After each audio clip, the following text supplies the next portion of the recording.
Halo teman-teman, saya Melinda Riani Tambah akan mempresentasikan tugas akhir PLN saya, yaitu Kitab Hagai Pasca Pembuangan.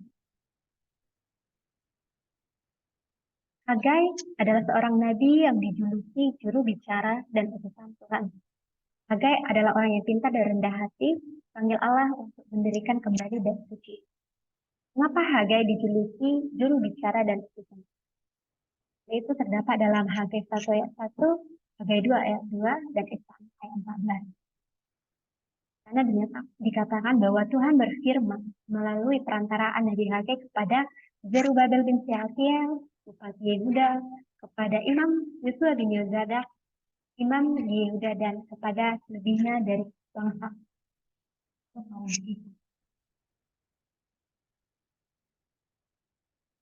Tulisan Kitab Hagai.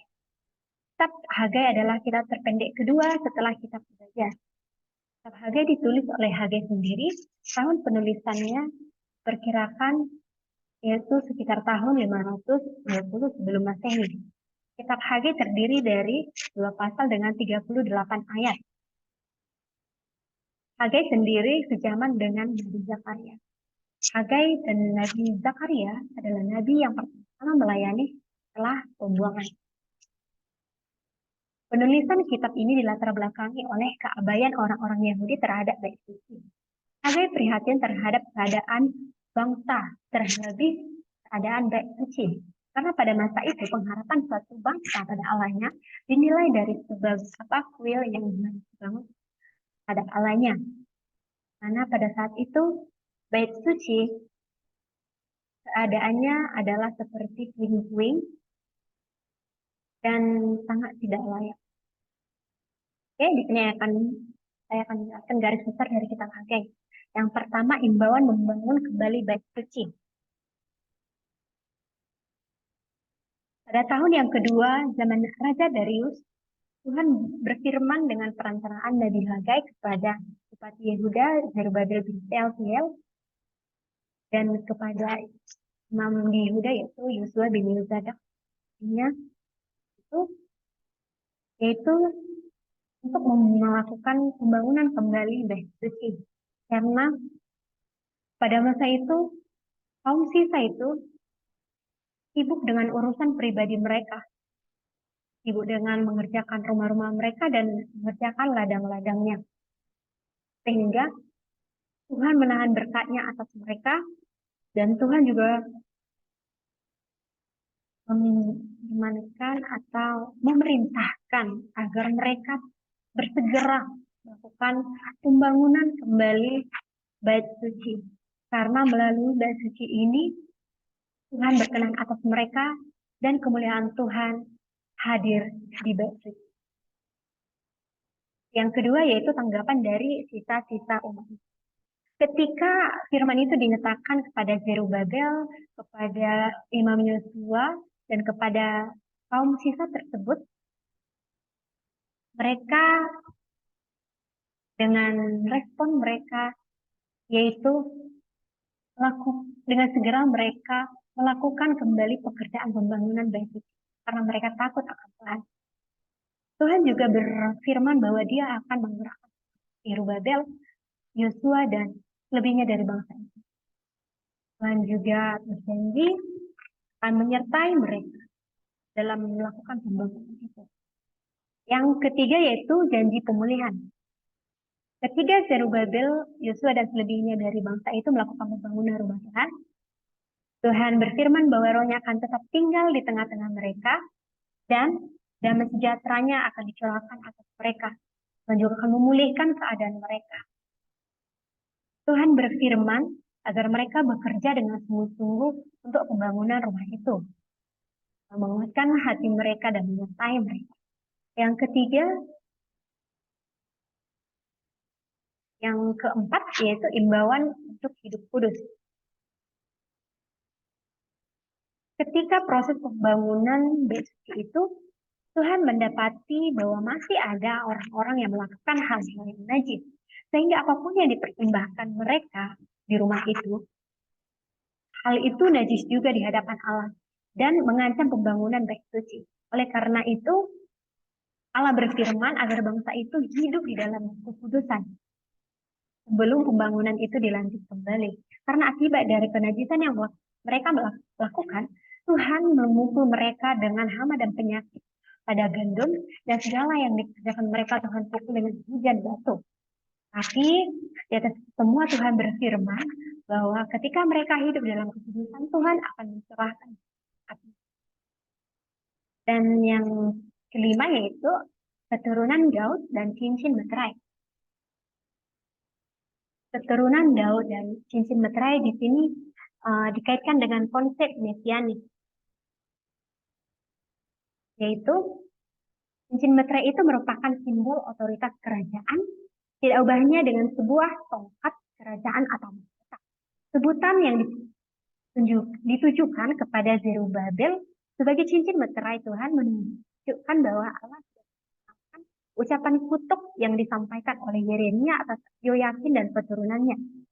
Pemulihan otoritas kerajaan kepada keturunan Daud sebagaimana ditunjukkan oleh Hagai kepada Zerubabel menggambarkan penerusan garis keturunan mesianis dari Yehuda. Dengan demikian membuat Hagai merupakan janji ilahi yang membenarkan Israel sebagai pilihan Allah dan menjamin bahwa Allah akan menggenapi semua ikrar perjanjian. Ya, yang selanjutnya tujuan dan pesan dari kitab Hagai. Yang pertama yaitu mendorong semangat dan keimanan bangsa Yahudi. Yang kedua, menyadarkan bangsa Yahudi atas tanggung jawab hak dan janji yang diperoleh. Yang ketiga, memberi pesan agar takut akan Tuhan. Yang keempat yaitu menyampaikan pemulihan yang akan terjadi atas kerajaan dan keturunan Daud. Tema utama dari kitab Hagai ini yaitu tentang bait suci. Bait suci melambangkan kehadiran Allah di antara umatnya dan sebagai suatu peringatan yang nyata akan perjanjian Allah dengan ya. Keberadaan bait suci secara fisik di tengah-tengah masyarakat Yahudi dimaksudkan untuk menumbuhkan ketaatan kepada berbagai ketetapan perjanjian itu dan mendorong ibadah yang benar kepada Tuhan. Amanat Hagai untuk membangun kembali bait suci dan dengan demikian menghidupkan kembali berkat-berkat perjanjian Allah kepada Israel, hendaknya jangan dilihat sebagai sesuatu yang membantah perkataan Yeremia. Hagai mengimbau umat itu untuk kembali kepada penyembahan yang benar kepada Allah, berlainan dengan iman yang membuta kepada sebuah bangunan. Ia juga menganggap bahwa sikap hormat yang layak dan kerendahan hati dan perilaku tulus yang menunjukkan ketaatan kepada hukum Allah tentu saja akan menyertai prakarsa untuk membangun kembali bait suci. Maka bait suci yang kedua ini sekali lagi akan melambangkan kehadiran Allah atas dasar perjanjian di antara umatnya dan memeteraikan umat Ibrani yang telah kembali ke tanah airnya sebagai umat pilihan Allah di antara bangsa-bangsa. Relevansi kitab Hagai di dalam kehidupan sehari-hari yaitu yang pertama, hidup takut akan Tuhan. Yang kedua, memprioritaskan pekerjaan Tuhan. Karena ketika kita tidak takut akan Tuhan, apapun yang kita lakukan adalah sia-sia. Dan Tuhan akan memperhitungkan setiap yang kita lakukan. Jadi, ketika kita takut akan Tuhan, Tuhan pun membukakan tingkap-tingkap di langit bagi setiap orang yang takut. Yang kedua yaitu memprioritaskan pekerjaan Tuhan. Setiap yang kita lakukan, itu yang menurut kita sangat penting, itu tidak ada apa-apanya dengan respon kita terhadap pekerjaan Tuhan. Maksudnya di sini adalah kita harus memprioritaskan pekerjaan Tuhan dibandingkan hal-hal yang terpenting menurut kita di dalam hidup kita.